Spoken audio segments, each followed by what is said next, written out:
કે ગરીબોનો માળવો થાજે, દુખિયાનો બેલી થાજે, સુકાણા હાડ પાડોશી ના બાળને કાજે, મુઠ્ઠી ચણ નાખતો જાજે રે, તને મળ્યું હોય તો આપતો જાજે. નમસ્કાર દોસ્તો, જય સિયારામ. અત્યારે હાલ અમે છે પ્રભુ સેવા આશ્રમ જે લીમડા અનુબાના છે, અને અત્યારે અમારા હાલના સમયમાં મહેમાન મળવા આવ્યા છે. શું નામ છે? બિપિનભાઈ. સરસ. તમારું ભાઈ? રમેશભાઈ જાદવ. હું પ્રોફેસર છું કોલેજમાં, અને હું પોતે લોક સાહિત્યકાર છું. તમારું સરસ સાંભળ્યું, તમારી સેવા, પ્રભુ સેવાનું બધું સાંભળ્યું. ને ભાઈ લાલભાઈ ટાંક જે ગૌ સેવાના પ્રમુખ છે, પોતાની ગૌશાળા છે, એમની સાથે આજે અહીં આવવાનું. સરસ. તમારો ભાઈ? વાહ ભાઈ, સરસ. લાલભાઈ, કયા ગામ તમારું?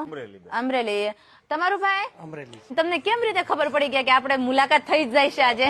બેન, અમે તો જેન્ટ્સ છીએ એટલે ચલાવીએ છીએ, એ 100% છે. લેડીઝ થઈને એટલી તાકાતથી ચલાવતી હોય તો આપણે જરૂર એક વખત બેન ની મુલાકાત લઈ ને જોઈએ અહીંયા ભાઈ કઈ વસ્તુની જરૂર છે.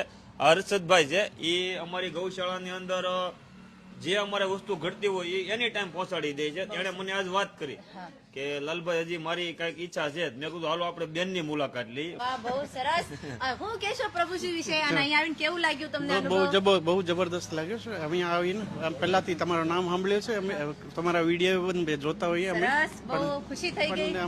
એમને મળવાની ઈચ્છા હતી એટલે મળવા આવી ગયા છે. બહુ સરસ. શું કહેશો ભાઈ?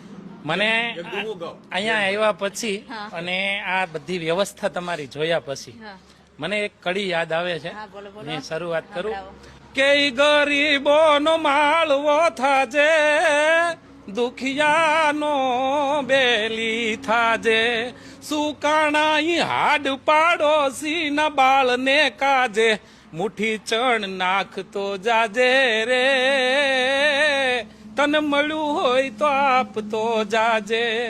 ભગવાન બધાને સંપત્તિ નથી આપતો, બધાની પાસે પૈસા નથી હોતા, પણ ઈશ્વરે મને તમને સેવાનો ટાઈમ આપ્યો છે. મને તમને જે હવારના પોરમાં ઉઠીએ ને તો આપણને 24 રત્ન ઈશ્વર આપે છે, એ 24 કલાક આપે છે. એનો સદુપયોગ કેમ કરવો એ શીખવું હોય ને તો આ આશ્રમમાં આવવું પડે. એક ડગલું મેં આગળ જોયા, જનનીથી જગ સંત. સંતો કેવા હોય? તો મને એમ કે ભગવા કપડામાં સંતો હોય.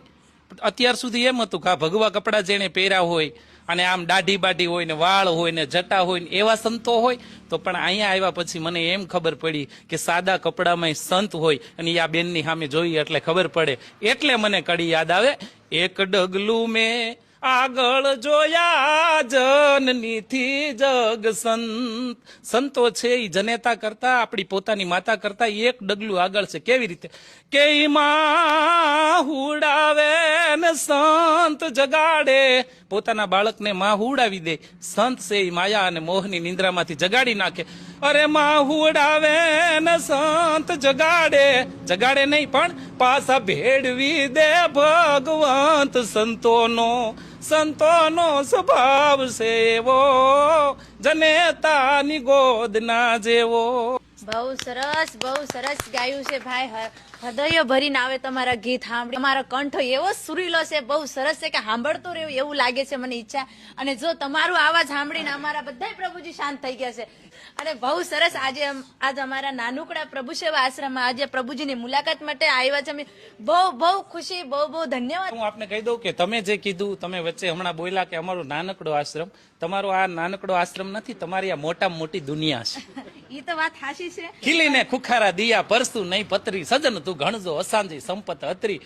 હોનાની હાકળે બાંધીને લઈ આવે ને એવા મહેમાનો છે, એ નો આવે નો એ બધાય તમારી લાગણીના તાતણે જોડાઈને આજે અમે આપને મળવા માટે આવ્યા છીએ. ખૂબ ખૂબ ધન્યવાદ. આમ સાથ સપોર્ટ આપતા રહેજો. અને સરસ મીઠો, ખરેખર તમારો બહુ મીઠો આવાજ છે. ભગવાન તમને હજી આગળ લઈ જાય એવી જ મારી પ્રાર્થના, એવી જ મારા પ્રભુજી તરફથી પ્રાર્થના. બહુ ધન્યવાદ. બહુ ખુશી થઈ ગઈ આજે ખરેખર તમે આવીને મને.